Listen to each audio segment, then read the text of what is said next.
怎么进来的？你知道我是谁？你不想活了你啊！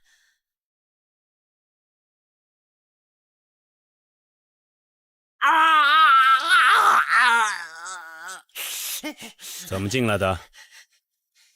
你跟刘武都得死！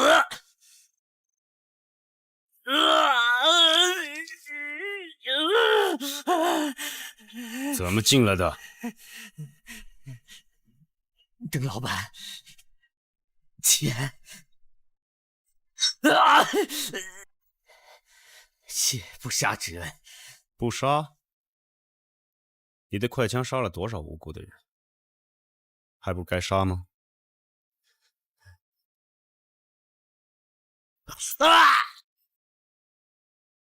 哎，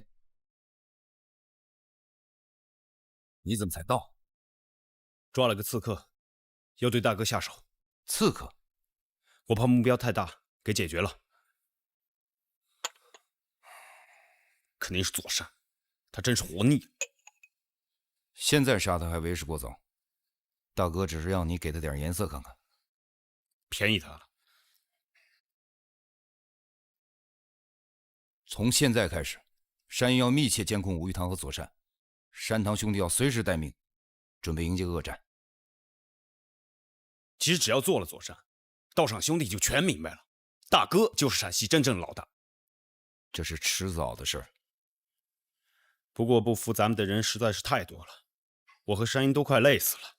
只要咱们按照大哥说的去办，总有一天所有不服咱们的人都会服服帖帖。用这把壶斟酒，这不一模一样吗？我这把壶中壶上有机关，要酒有酒，要水有水，该怎么倒你很清楚。别给我装糊涂。大人，今天这场面，小的可真不敢。太白山堂你知道吗？可别贪心不足啊！倒好，每人3杯，不偏不倚啊！各位大人，酒毁嗓子，小女子忌讳这个，能不能？哎，秋香，听左大人的，每人3杯，不偏不倚。好，好，每人3杯。我先干为敬。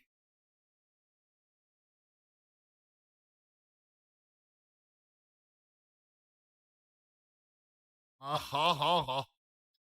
左大人，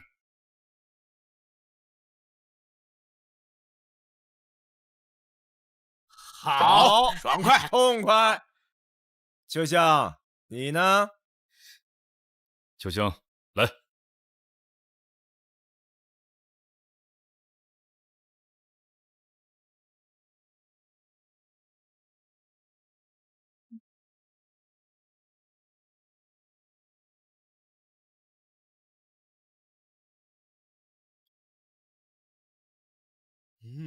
好，好。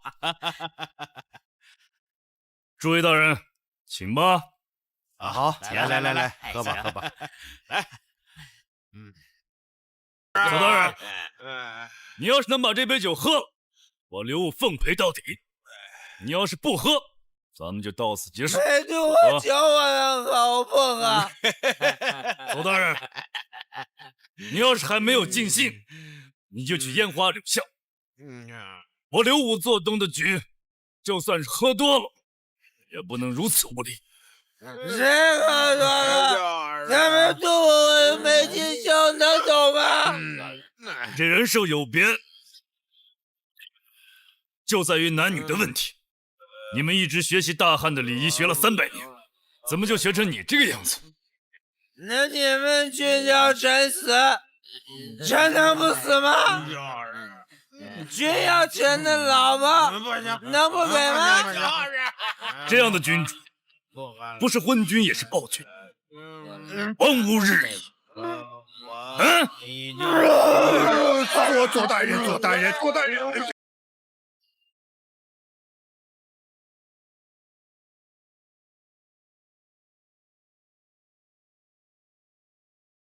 刘大人，坐轿。刘将军，你和我争也就算了，可是左大人，各位大人，告辞了。站住！刘将军，左大人，没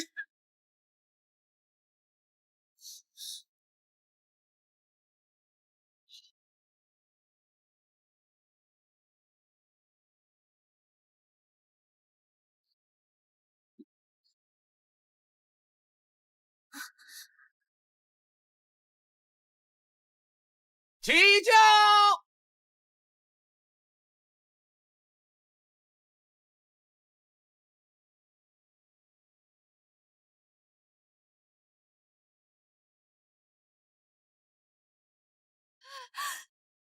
来，秋香，多喝点茶。啊，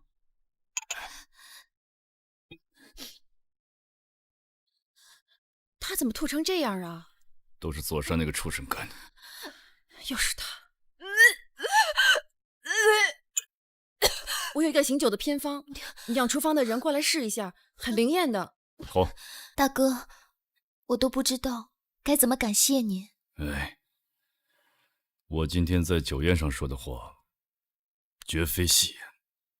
我是邓老板买来的艺人，说穿了就是个戏子。大哥的苦心美意，小女子早就知道，恐怕有缘无分，担待不起。我偌大一个刘府，一直空空荡荡，就是因为我戎马生涯，漂泊不定，一直没有找到一个忠义可心的女子。你要是不嫌弃我，大哥，我愿意。秋香，这一天我已经想了很久了。我连做梦都想和你在一起。这不是梦，这是真的。大哥，我能有这般造化，是我前世修来的福分。不过我们刘家可就我这一根独苗，以后这光宗耀祖、传宗接代的事儿，就得靠咱俩努力了。咱们是多多益善啊！邓老板带来了许多贺礼，来向你和秋香姑娘致喜来了。我就不见他了。他是想见见秋香姑娘。哦，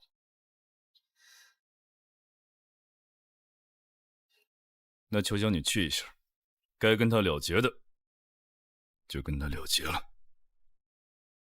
好的，大哥。姐姐，那你们先慢用，我去一下。好。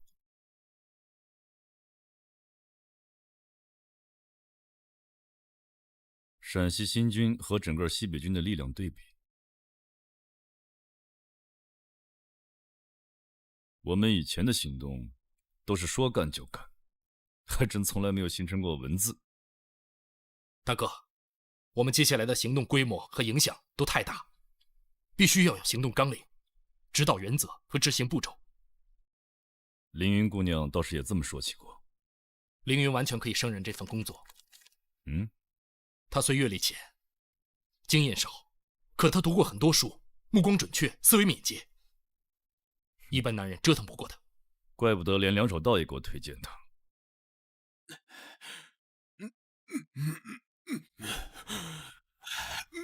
哎，你要是花钱买醉，我就不陪你了，我走了。我真是晦气冲天呐！我真是背呀！于堂兄弟，你得明白这么个理儿：自古以来，那草长疯了，它依然是草；树被疯草缠住了，它依然是树。你都看见了，他啥都不怕，他压根儿就不知道这世上还有个怕字儿。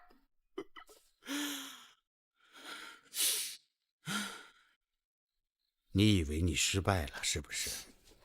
我不这么认为。我恰恰认为，你现在把你自己摆在了一个很有利的位置。你跟左善的冲突，现在已经转化成刘武跟左善的冲突。刘武正因为无所畏惧，又成功心切，他才敢跟左善破釜沉舟，背水一战。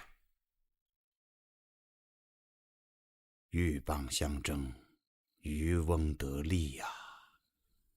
待刘武干掉了瑞奇和左善，你说他刘武那点才，他能掌控西安，掌控陕西，他是这块料吗？他不行。他刘武哪怕有雄兵100万，他也一介武夫。如你我满腹经纶之士，何不假借草根族之力，成你我千秋功业呢？他视你我如草履，我们怎么能左右得了他呀？他刘武不能也不敢杀你，对不对？他心里不满，可外表还把你敬着捧着，是不是这样？你记着，这世上一切都是可以变化的，天地显赫，阴阳虚实，都有2个字儿。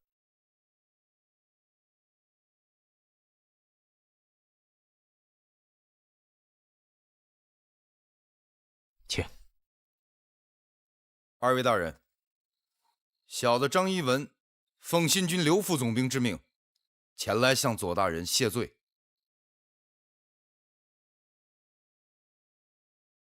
为表歉意，刘副总兵特意采买了2位满族美女，为大人侍寝解闷，敬请效纳。大人。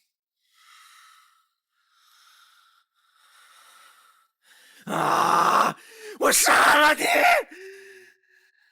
好了好了，谢刘副总兵，送客。谢大人，祝左大人早日康复。小的告辞。我打死他！大人，欺人太甚呐！欺人太甚呐！呀，王大哥，有什么吩咐？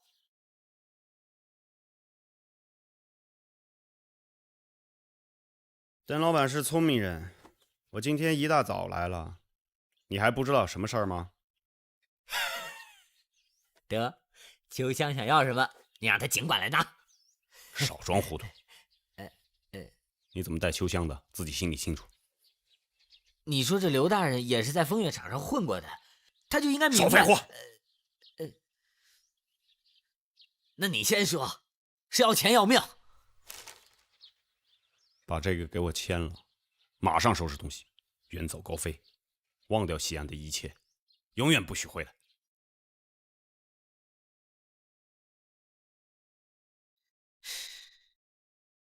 你说过去那皇帝都不嫌杨贵妃是破了身的女人，还宠爱有加，至死不忘。你说咱这刘大人放肆！得，我走。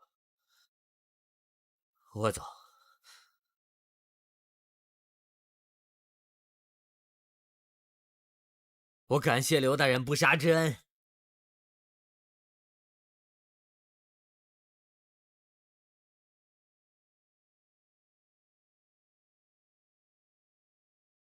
再写写吧。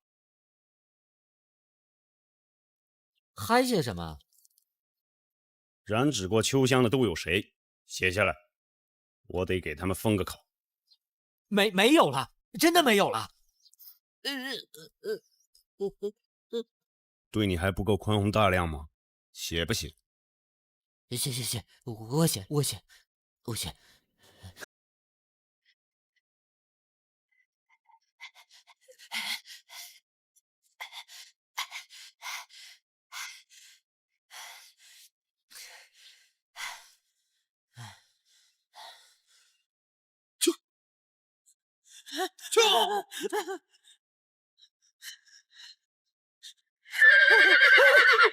张老板，你以为你能走得了吗？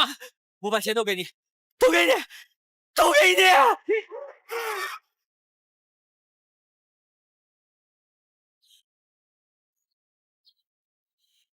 我是有罪，但我罪不该死啊！你乘人之危，贪财好色，罪该万死。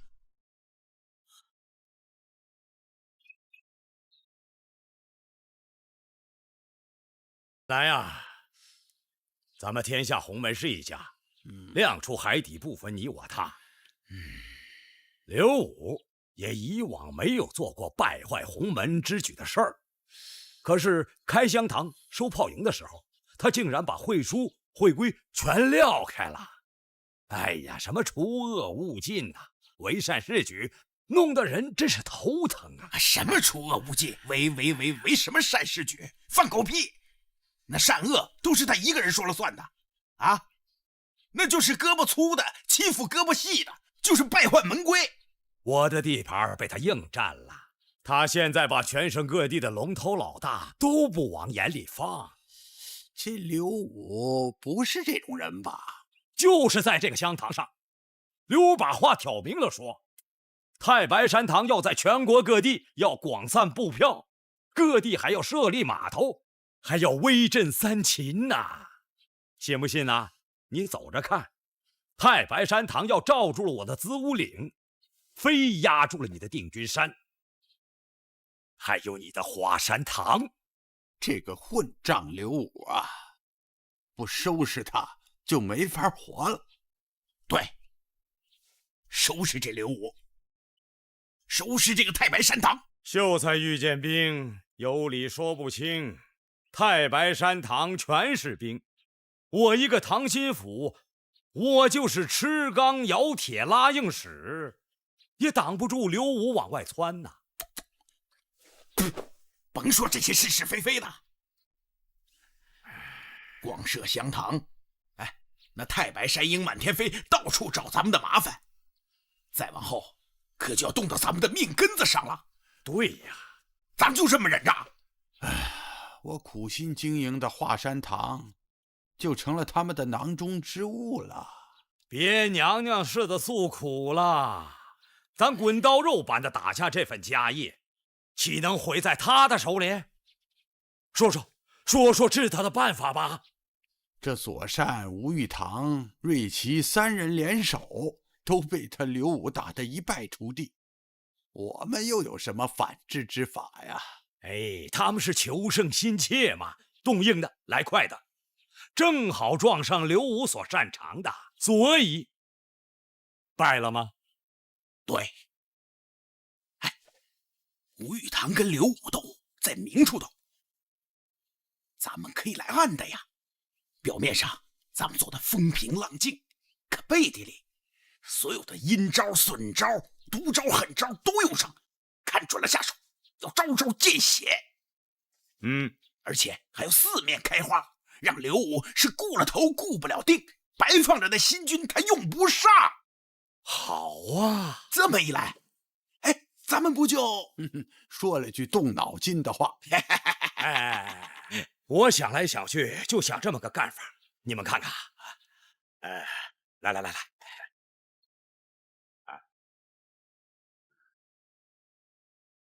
我的下一步行动，就是要把陕西哥老会各山堂召集起来，跟中国同盟会联合在一起，成立一个陕西同盟堂，配合同盟会推翻陕西巡抚府。同盟堂，这个主意好。既然好，那想不想留下来搭伙一块干？那你有具体安排吗？瑞奇跟左善本来要逼我立刻去安康，我借口跟秋香结婚，这才推迟了15天。15天啊？对，就要在15天之内，我必须要做到控制西安城，而且要有能力防御来犯之敌，否则瑞奇跟左善就会纠集陕西周边的清军力量剿灭我们。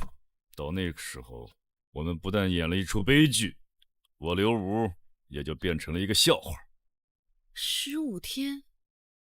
我最近都没有跟同盟会联系，没记错的话，中国同盟会要各省分会在近期举事，但是梁守道这个人为人狡猾，我们怎么能和他合作呢？梁守道是有毛病，甚至依我看，他浑身都是毛病。可是梁守道也有梁守道的长处，谁还能有他那股子煽乎劲儿？除了他，还能有谁让西安城老老少少的读书人都跟着他屁股后边转？农民兄弟有句话说得好，长棍短棍都有用处，走上坡用短棍，走下坡用长棍。如果我们只冲着人人都必不可免的毛病，那我刘武就交不到朋友，更别说做这太白山堂的龙头老大。我们只有冲着人人都有的长处好处，才能把咱们的事儿越做越大。梁守道第一次鼓动我们示威游行，他自己倒躲开了。我父亲就是这样被送到左善手里的。他借着这个茬口又举行第二次，他知道我不同意就秘密举行，结果又害死几条人命。要不是你，我又落到那个左善手里。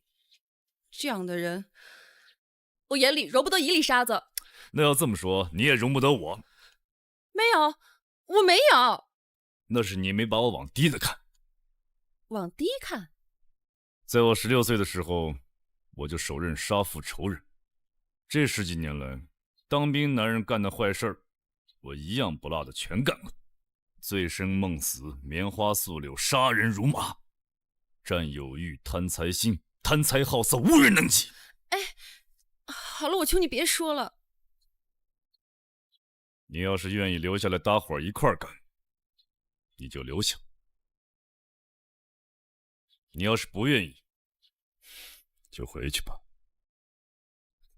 冲你和梁守道都反清、都革命这一点，我容忍他，也容忍你。好，那你可以去粘胡子了。参加同盟堂盟誓的一共有24人，人数是不是多了一些？不利于保密。我跟伊文掐来算去的，这个山堂堂主是一个都不能少。这些人都知道泄密意味着什么，保密应该不存在太大问题。我看名单就这么定下来吧。董旭年堂心腹未必会来，这个我心里有数。人家每个人都是一个小小的独立王国，凭什么听你龙头老大吆喝？心腹兄，哎呦，我最近是忙昏了头，让你久等，不好意思啊，坐。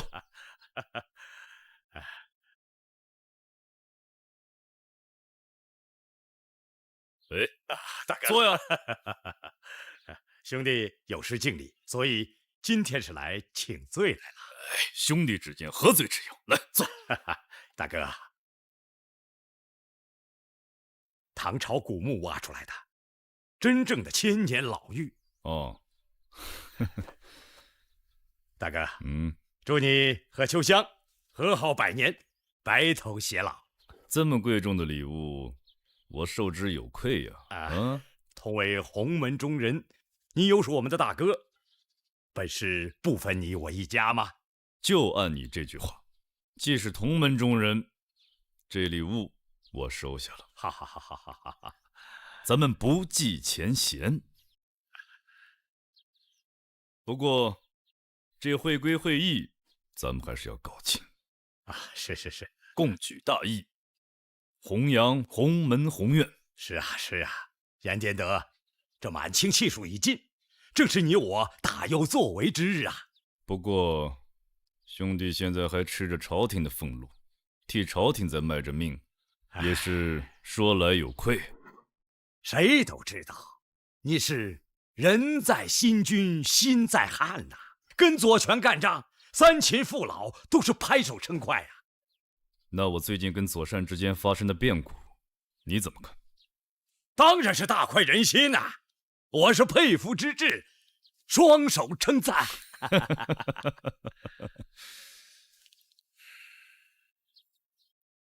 其实，这些只不过是小小的斗法。接下来我要做的是跟他们决一死战。决一死战？这件事情已经筹备了很长时间，我正想去找你，和你好好谈一谈，也听听你的想法。为兄只要能帮得上忙，我赴汤蹈火，在所不辞。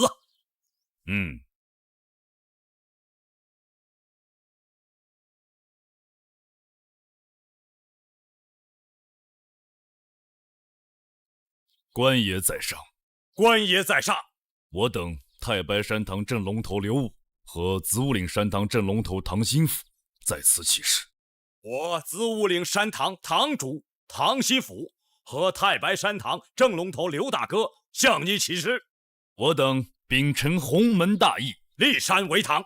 若有违反宜规会规者，神人共惩，3刀6洞，弃尸荒野。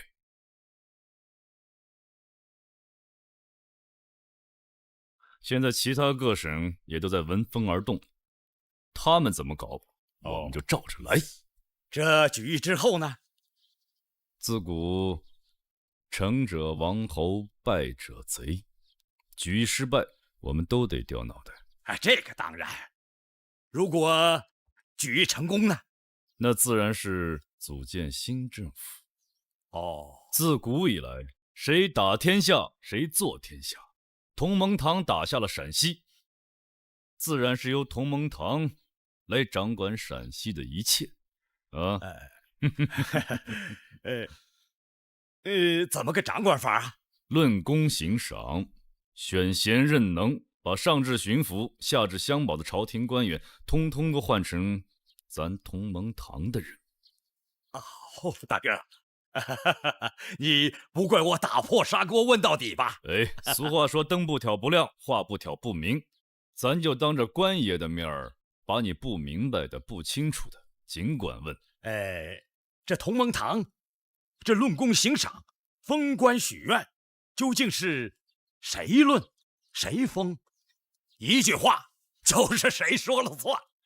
巡抚兄，同盟堂成立时，自然要先推举产生同盟堂的领导人，再由主要领导人来组织、讨论、修订、通过同盟堂的规章制度。之后的事儿，自然就按照规章制度来照章办理。推举产生。怎么个推举法？你是个粗人，我也不过比你多认识几个字儿。那咱俩就办一回斯文人。我跟你一起把这同盟会建立中华的纲领、同盟堂的规章制度一条一条的给他捋清楚喽。我这一见字儿就头晕。您说，我肯定听得明白。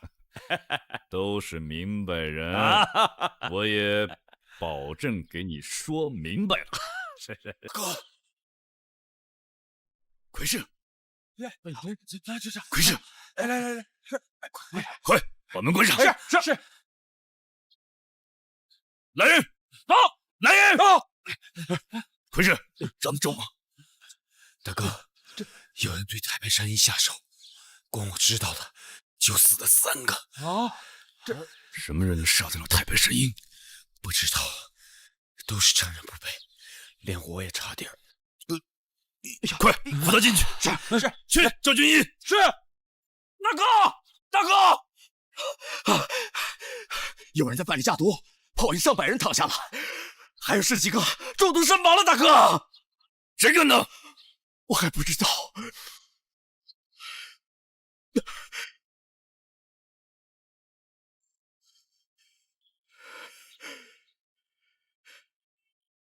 大爷是太白山堂的，收利银来了，每家5两。太白山堂从来不收什么猎银啊。不收利银，我们老大怎么办石头棚啊？怎么娶当红的名旦当老婆啊？你交出来，找你们老大说理去。老东西不想走了。怎么打人呢？干什么？会打！你怎么打人呢？别打！别打！别打！给我抓起来！过来！凭什么打老百姓？老总，他们说自己是太白山堂的，出来收利银，这一个铺子就要5两啊！太白山堂有这种事吗？带到码头看堂主怎么处置。快走！快！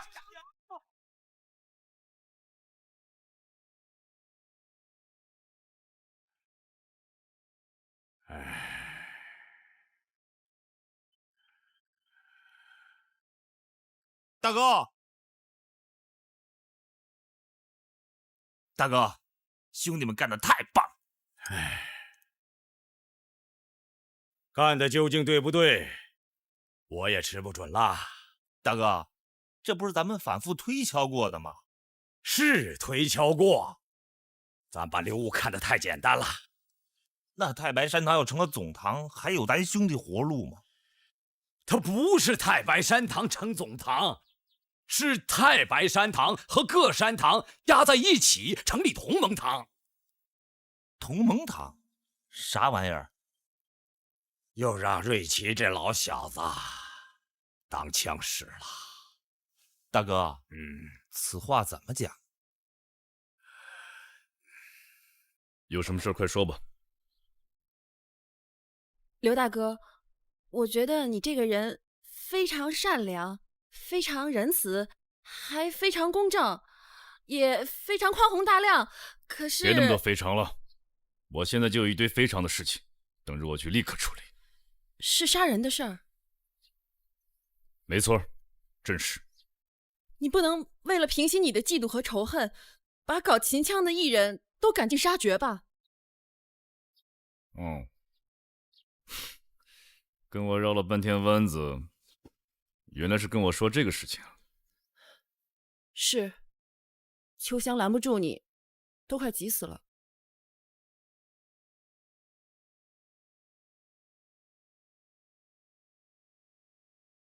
我不过是吓唬吓唬他，我其实根本就没有杀那么多人。哎，那你能不能就此打住啊？我已经打住了。哦，你快忙去吧。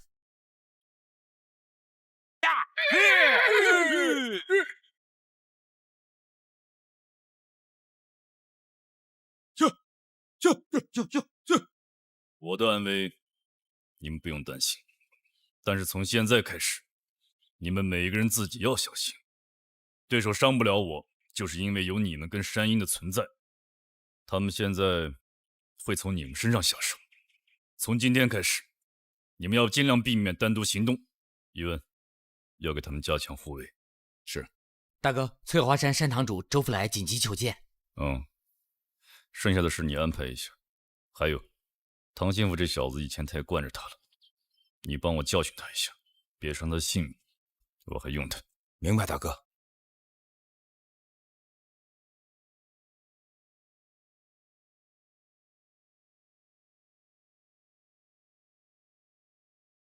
请用。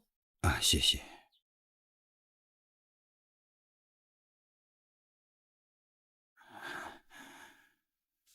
林小姐，您捐弃前嫌，我真是不胜感激呀。为了实现林教授的遗愿，我想时间紧迫，我们就不谈闲话了，谈正事吧。啊，那好的，谈正事，谈正事。刘大哥委托我与你合作，负责与同盟会联系，还有就是协调举义事宜。梁先生，这次不同以往，真的不能出什么差错，否则就会有成千上万个人人头落地。那是，谁不都是搭着身家性命在这干呢？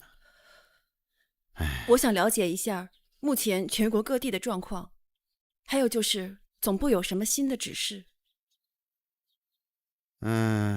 各省的消息都是10天半月以前的事儿，总部也就是电报指示。我的年纪大了，我要翻译一份实在时间太长。你年轻脑子快，赶快译出来我们看一下。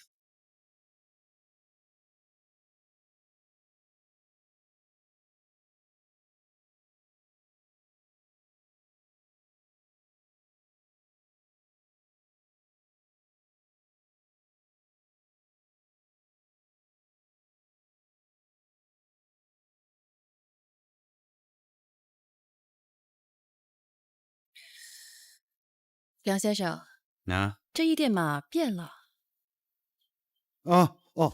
嗨，在这儿呢，在这儿呢。这是要保密的。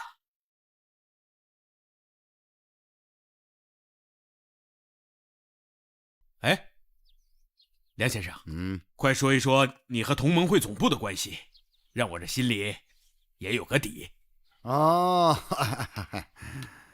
哎呀，我就是为这个拟了一份政府机构的名单。哦，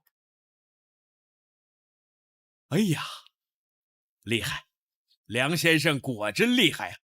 嗨，这一大把年纪，这一辈子文章，在这古城西安大学问家的名声，我岂能虚得啊？佩服，真是钦佩的很呐！吴大人到处奔走，摇唇鼓舌的，真累呀。劳苦功高嘛。怎么样，找个乐子，乐清一兴啊，如何？寡人有疾，寡人好色。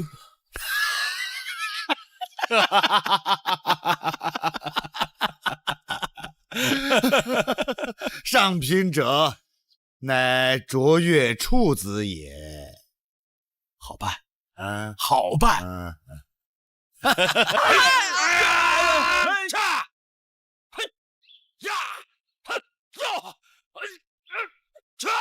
许副官，到！大人，以你的身手，能对付几个太白山鹰啊？大人，以我的身手，他们只不过是太白山鸡罢了。好，去吧。是。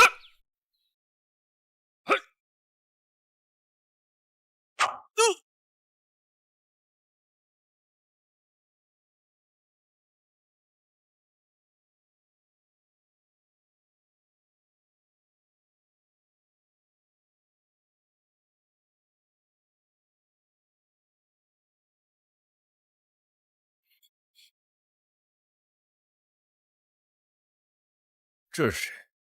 这是唐心府最宠爱的三姨太。我让你教训一下他本人，你弄他三姨太干嘛？你要的效果我肯定办到了，只是他们俩气不过他杀了咱们兄弟，还毒死炮营10几个兄弟，就顺手牵羊把三姨太带回来，我也不知道怎么处置。咱死难兄弟的这笔账，先记在唐心府头上，他早晚要还。至于这个女人嘛，用她的血祭我们兄弟。不，这跟这个女人没关系。既然你们给我出了个难题，那我也给你们出个难题。有刺客，大哥！大哥！大哥！吵什么吵？我好好的。大哥！小齐，小齐啊！大哥，我在，兄弟们都在。我跟你说，你别问为什么，马上派人找董希年和苏秉义，让他们对刘武停止动作。大哥，你是不是睡觉睡糊涂了，说梦话？我清清楚楚。那刚拉开弓，怎么能收箭呢？我跟你说了，让你别问为什么。是，大哥，您说。马上派人连夜去找董旭年和苏秉义，就说我说了，暂时刘武说急就是急。哎，是大哥。大哥，明哨暗哨死了好几个，您这儿真的没事儿？哎呀，我跟你说了吧，我让你干啥你就干啥嘛。是，快去快去。是。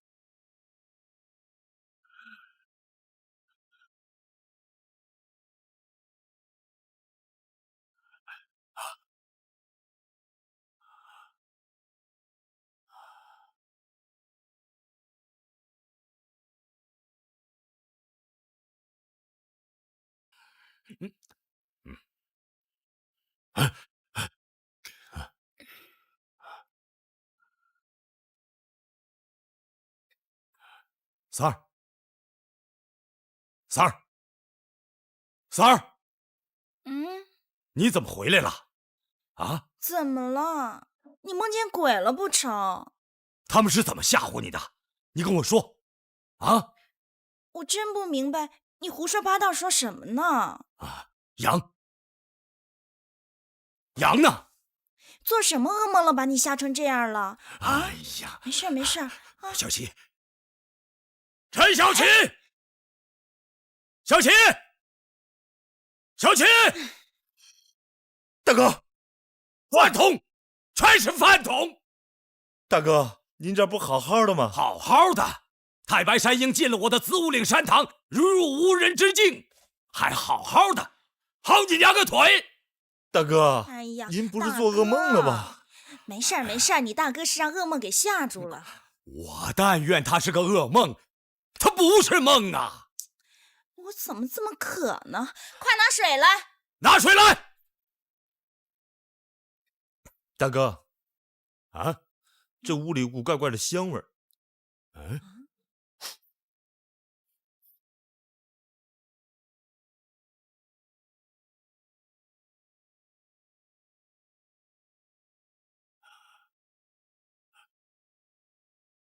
迷魂香。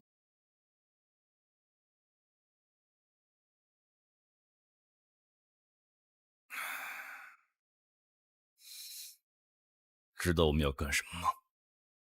占领陕西巡抚府，推翻300年的大清王朝，犯上作乱，自古以来就是诛灭九族的大罪。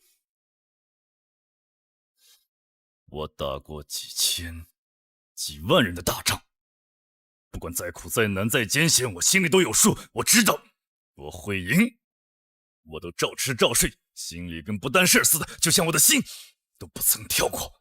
可这一次，自从那天在巡抚府门前跟左山较上劲儿开始，我的心跳得不一样。我知道，我非走上一条不同的道路。可这是一条怎样的道路？是像咱们过去那样寻常的奉命出征吗？是们动不动就以剿匪讨逆为名进行的厮杀吗？号令已经发出，明天中午，陕西同盟堂就要成立了。这意味着什么？这意味着一个少则3、5万，多则7、8万、10来万的叛党、叛军、叛民就此成立了。我知道，我也看得见，我看得清清楚楚、明明白白，在这关中大地800里行川、几千年帝王将相战争过的土地上，又一场大战就要开始了。没有人可以阻挡得住，甚至连我们想杀住他，都绝不可能。占领陕西巡抚府，我不担心。可如果山西、河南、青海、甘肃的清军包抄过来，我们不会是在拿几万3秦子弟的性命开玩笑吧？我们不会又成为历史上的一个笑话吧？生当作人杰，死亦为鬼雄。我们不是一直在盼望着这一天吗？是啊，大哥，在这个风云际会、时代变幻的当口，我相信我们干的是正义而伟大的事业。是吗？各省各地的同盟会领导都和你一样，在热血沸腾地组织着一场革命。大哥，你相信我，也相信你自己，你绝对不会是一个单枪匹马的斗士。真的？嗯。来，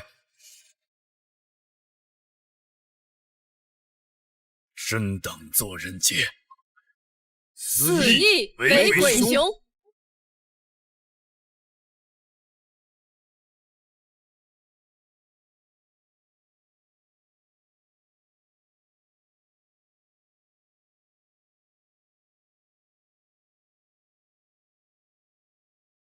张大哥，你看一下，这个是我对同盟堂章程的修改，是不是该罗列的上面都罗列出来了？还有符不符合大哥的意图，人们能不能接受？山堂老大们都是些大老粗，除了你们读书人会抠字眼和咬文嚼字外，没人能提出什么来。张大哥，在接下来的相当长的时期内，会发生很多意想不到的事情，许多都不是凭个人权威可以解决的问题。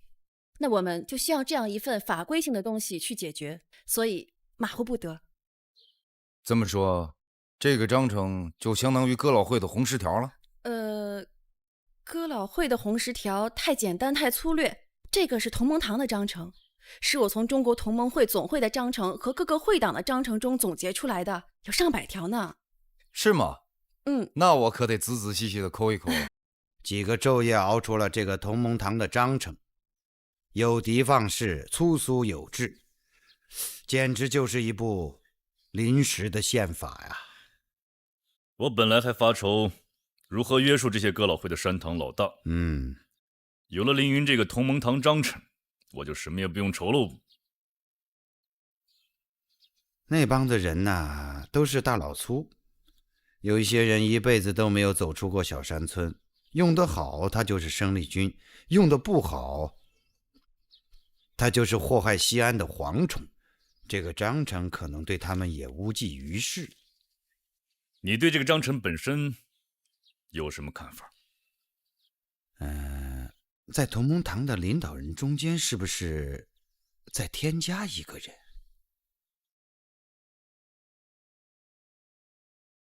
龙多不治水，我负责武的，你负责文的，足够了。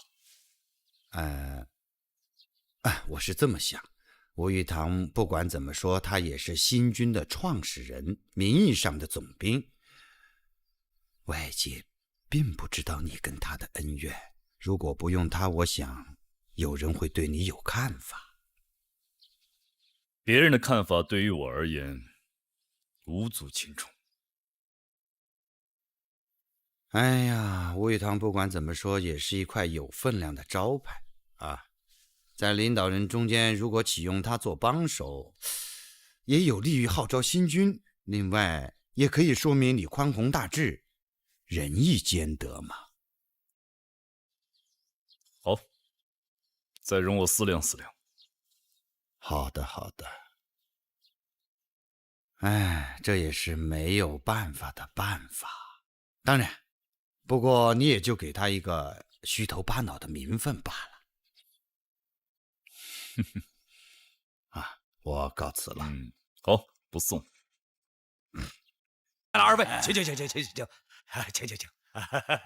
小弟给二位赔不是了。你看看你，哪有点龙头老大的做派，还不如那娘们儿。说吧，这刘武是怎么样吓唬你的？没有，这事儿啊，是我没有料到的事儿。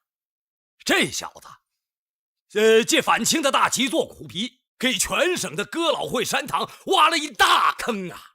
如果按照咱们的速度走下去，那非陷进去不可呀！如果不刹住手，我不仅害了子午岭，还给二位添劳累呀！我倒要探一探这个坑究竟挖的有多深。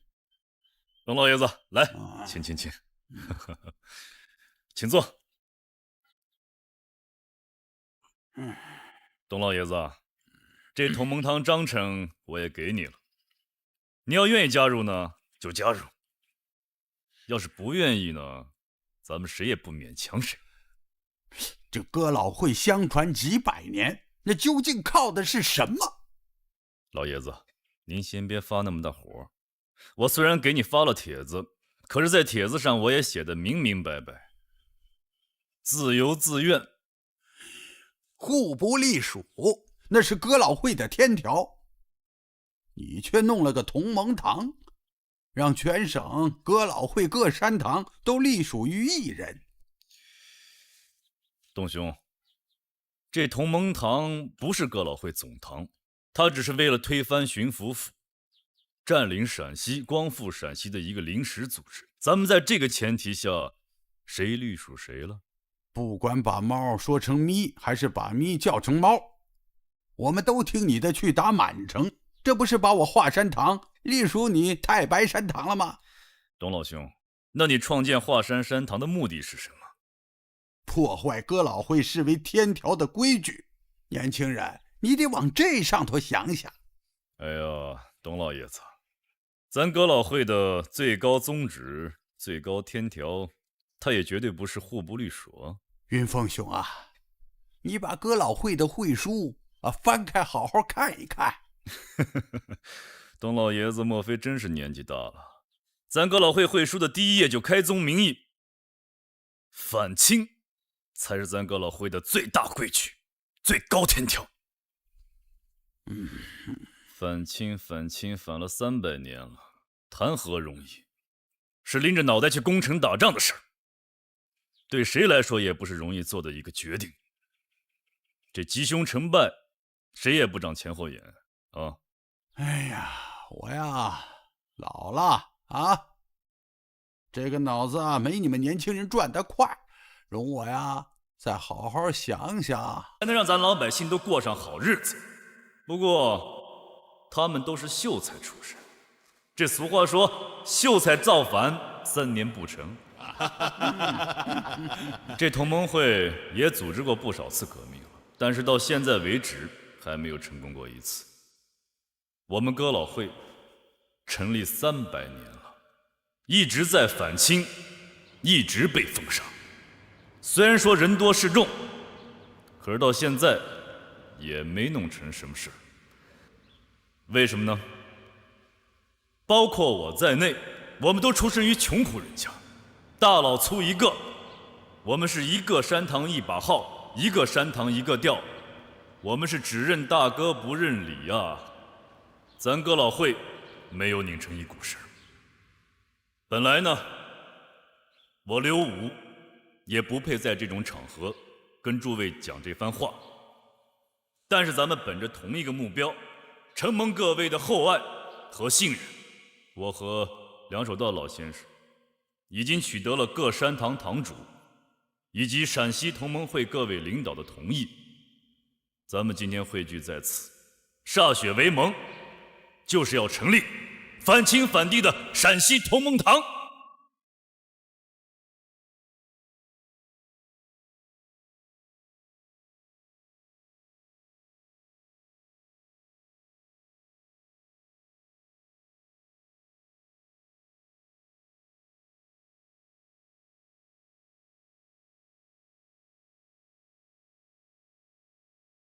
咱们盟誓的顺序依次是：拜关帝爷，讨论通过陕西同盟堂章程，喝滴血酒，诵同盟堂誓言，讨论安排起事分工协调事宜，最后血祭同盟堂成立。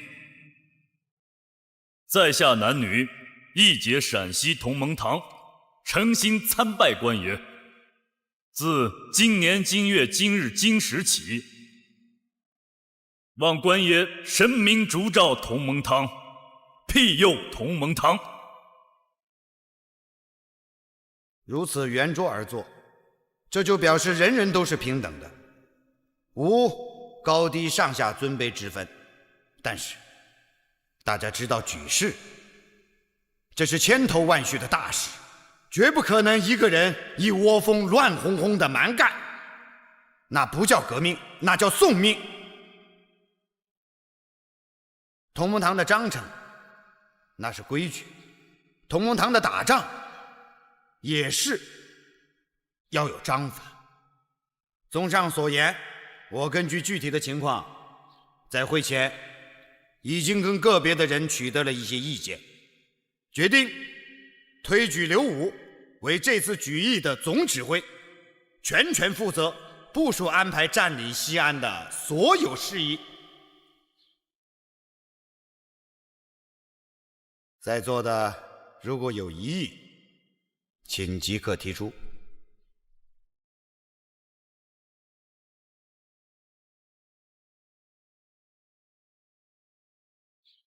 我同意。我同意。我同意。我也同意。同意。我同意。我也同意。我同意。我同意。我同意。我同意。同意。我也同意。同意。我也同意。我也同意。这位兄弟，请表个态吧。那就干，整死那个满清皇帝！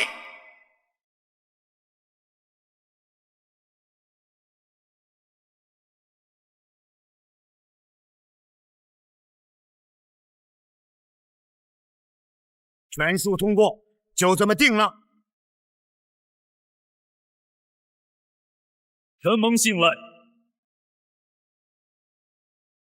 我刘武必将不负重托，周密部署，并一举拿下西安，请大家拭目以待。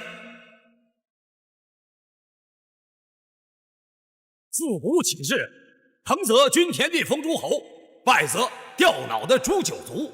我子五岭山堂众兄弟万众一心，赴汤蹈火，在所不辞。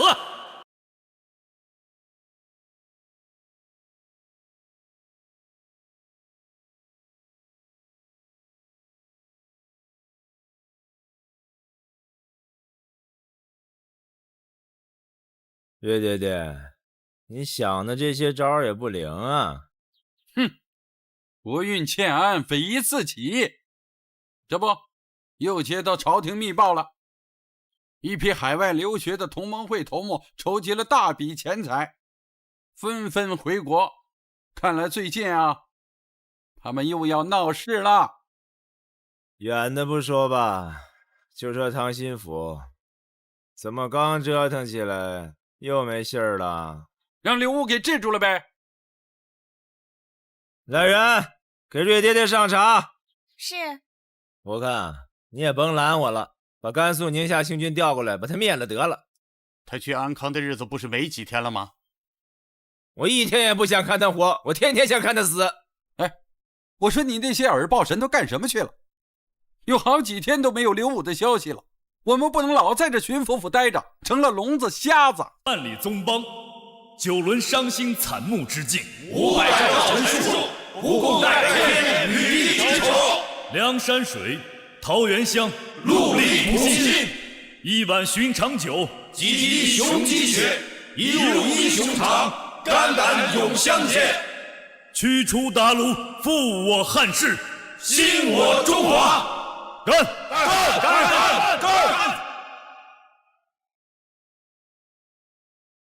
自古盟誓，必有训诫。我等非好杀生之人。今天同盟堂成立，一切部署已定。我们今天在此斩杀毒死新军炮营13个兄弟的大恶之人，誓以为纪。同盟堂兄弟若有违背誓言、背叛盟约者，誓以为戒。奎胜，把人带上来。带上来！走，走，快走！跪下！站！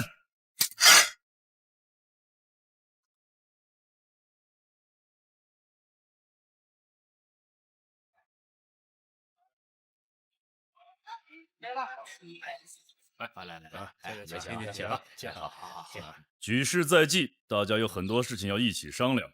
我就住在一墙之隔的北院，这个东院就当做咱们同盟堂的临时指挥部，各个山堂各占一间，这间大的就当做会议室。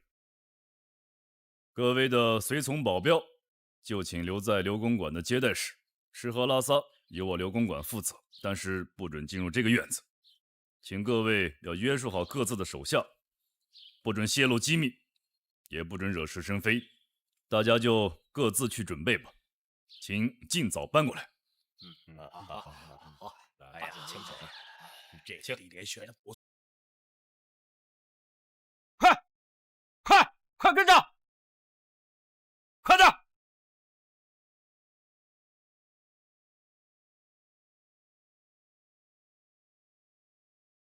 大哥，唐心府敢反水吗？我看他不敢。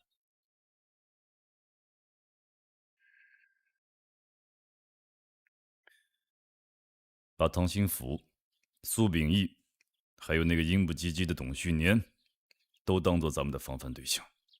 任何时候都要防范他们倒打一耙。是。刘将军，他们先下手了。左山以检修枪械为名，要收回快枪和炮弹，怎么办？交还是不交？大哥，现在就动硬，会打乱咱们的整个计划。没了快枪和炮弹，我们的战斗力会大打折扣。让刘金才先不要露面。一问，金豹，这，你们俩现在赶去，把左山的手下给我收买了。是，大哥。慢，不管付多大代价，要想办法留下些炮弹。是，大哥。来的这些人都是左山的亲兵。哼，左善不也是兵部大臣的亲信？他不也见利忘义，照样出卖大秦的将士？